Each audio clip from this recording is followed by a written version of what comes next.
Good morning, friends, and welcome to today's UUCT lesson. Today we're going to be talking about the origins and the meaning behind our chalice. Every Sunday when we come to church, the adults go and light the chalice. There's a chalice lighting, people talk about it, but today we're going to talk about what that really means, and we're going to be making our own chalices. This morning we're going to start with the lighting of our very own chalice. If you have one, you can join me, or you can just wait until later on when you get to make your very own chalice.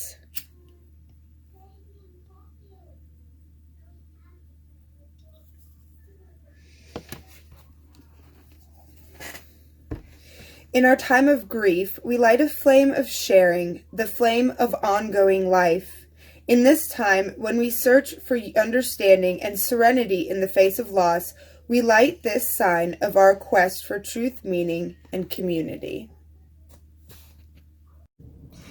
Now, before we create our own chalice, let's talk about what the chalice is and where it came from.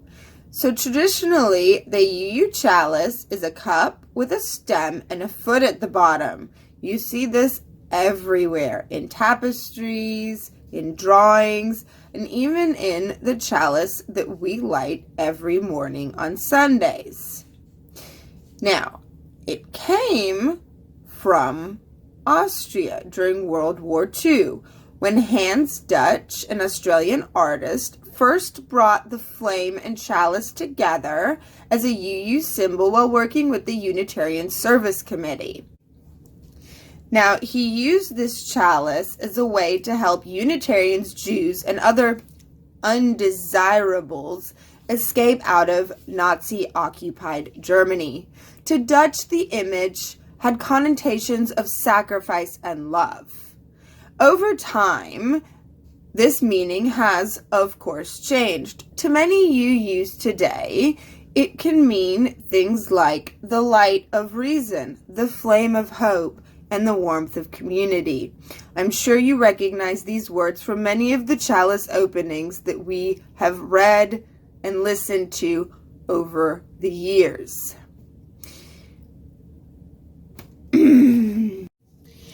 Now that we know where the chalice comes from and what it means, why don't we go ahead and create our very own chalice? All right, so for our craft today and our chalice, you are going to need 2 plastic bottles, any kind works, a pair of scissors, and glue. Now, the first thing you're going to do is grab your bottle. You will probably need an adult for this. I used an old pair of sewing scissors I had that are now dull and no longer useful, and poked a hole in the bottle. I kept the top on for this so that it wouldn't smush as easily and have some pressure on the outside. And then you just stick your scissors in and cut it off.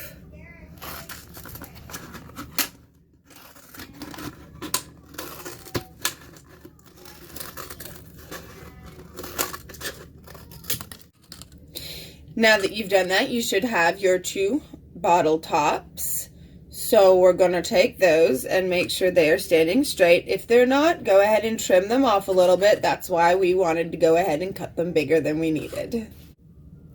Once you have them trimmed to the way you want, you can either take the tops off or leave them on. I chose to take them off. I like the way it looks better, but it's up to you.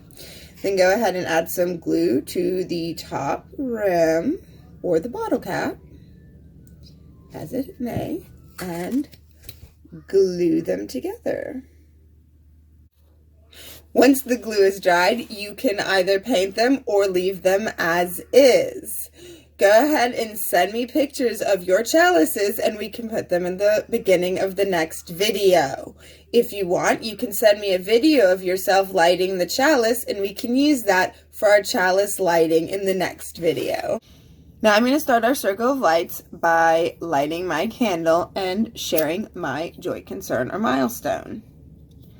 For me today, that is actually a sorrow. Yesterday evening, we were supposed to have our very first derby bout of the season. It was going to be our strength factor bout. It was a very big event for us. And of course, because of everything going on in the world, it had to be canceled. Now I'm going to pause and I want you to think of yours, light your candle, and then go ahead and share it down below.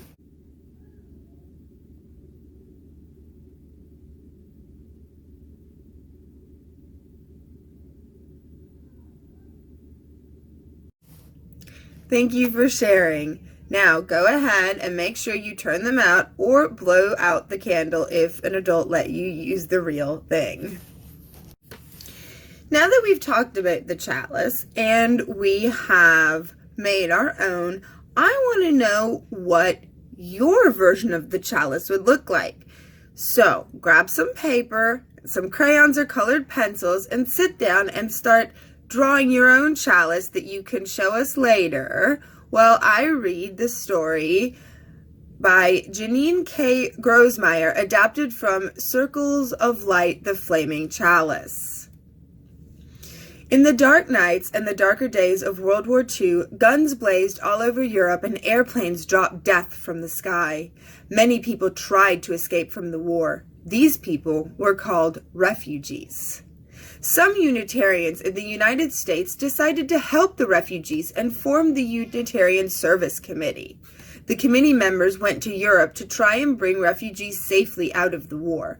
But the refugees came from many different countries. They spoke many different languages, like German, or Yiddish, or French, or Italian, or Polish, or Hungarian. Most of the refugees did not speak English. Most of the Unitarian Committee members spoke only English. How could the Unitarians explain that they were there to help?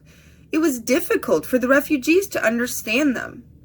Dr. Charles Joy was in charge of the committee. He knew that Unitarians need a symbol everyone could recognize, no matter what language they spoke.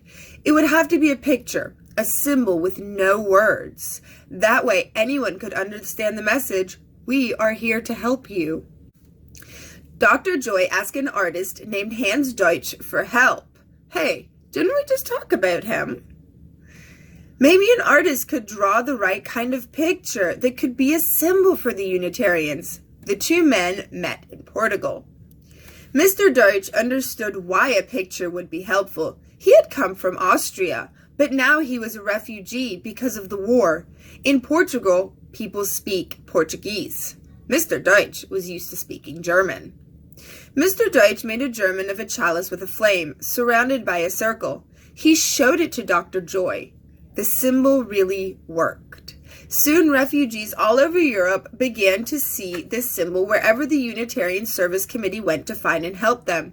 When refugees saw a picture of the chalice, a flame, and a circle around the chalice that looked like it was protecting it, they knew they could trust the committee members. They did not need to speak English or even know how to read to understand the symbol. The picture gave the message of hope, freedom, and love that refugees were looking for. After the war was over, Unitarians began using the flaming chalice and its circle as a symbol in worship. Later, the Universalists joined the Unitarians to form the Unitarian Universalist Association, and people started to draw the symbol with two circles instead of one. One circle is for Unitarians, and one circle is for the Universalists. The circles are so close together that they overlap. The circles are connected, just as Unitarian Universalists believe that all of us are connected to one another. The chalice is not exactly in the middle of the circle. It is almost like the chalice has moved over to let something else come into the circle. This reminds us that as Unitarian Universalists, we always leave room for other ideas and other ways. There is always room for more in Unitarian Universalism. We as Unitarian Universalists have all kinds of chalices. We light a chalice on Sunday morning in worship and at other times when we gather in our faith home together. Some family homes use chalices during meals or on special occasions. Chalices come in lots of different shapes, sizes, and colors, just like Unitarian Universalists. The flaming chalice is a symbol of faith for the Unitarian Universalists. It is a symbol of learning, caring, and love. It is a symbol of hope, freedom, and light. It is our faith home symbol. Today, we talked about the chalice and what it means to UUs and to us individually. We've created our own chalices in 2 different ways, and I can't wait to see what you guys have come up with. When we extinguish this chalice, we take with us all of the love, hope, joy, and sorrows, and anything else shared with us today. Be safe in these trying times. I'll see you all next week. Bye, guys.